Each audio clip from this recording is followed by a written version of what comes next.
కవితనై భార్యనై భర్తనై కవినై కవితనై భార్యనై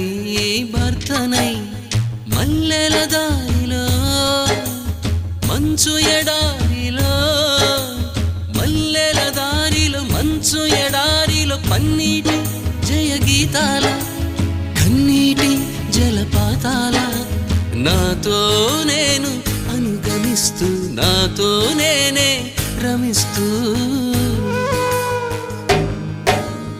ఒంటరినై అనవరతం కంటున్నాను నిరంతరం కలల్ని కథల్ని మాటల్ని పాటల్ని రంగుల్ని రంగవల్లుల్ని కావ్య కన్యల్ని ఆడపిల్లల్ని జగమంత కుటుంబం నాది ఏకాకి జీవితం నాది